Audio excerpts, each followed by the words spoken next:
নমস্কার বন্ধুরা, mobile literatures লাইব্রেরির পক্ষ থেকে আমি অর্ধেন্দু আজ আবারও একটি গল্প নিয়ে আপনাদের সামনে উপস্থিত হয়েছি।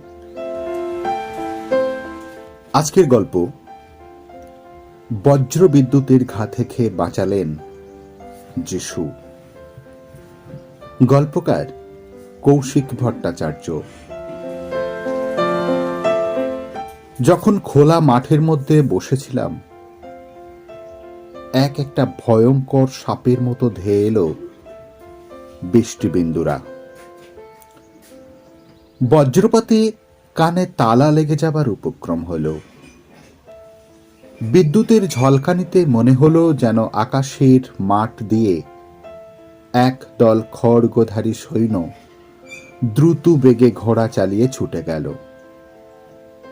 বাতাসের গর্জন শুনে ভয় পেলাম। কাতর কণ্ঠে বললাম, হে প্রভু যিশু, আমাকে রক্ষা করো। তখনই আমার চোখ আটকে গেল এক আলোর রশ্মিতে। তার মধ্যে তিনি দাঁড়িয়ে বললেন, তোমরা শান্ত হও। ঝড় থেমে গেল। বজ্রের ধ্বনি আর শুনতে পেলাম না। উনি হেসে বললেন, বৎস, এরা তোমাকে ভয় দেখাতে আসেনি, এসেছে তোমার পরীক্ষা নিতে। তুমি মনের ঝড় থামিয়ে এভাবেই যদি আমার বিশ্বাসের কাছে নিজেকে সমর্পণ করতে পারো, তবে সব বিপদ থেকে রক্ষা পাবে।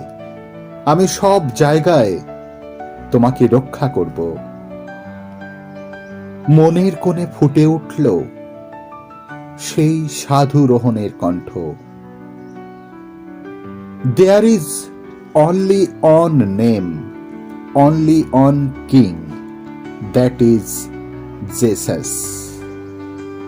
হৃদয় আলোড়িত করে ইন্ডিয়ায় বাজল সেই রবীন্দ্রসঙ্গীত। আমার প্রাণের গভীর গোপন মহা আপন সে কি? অন্ধকারে হঠাৎ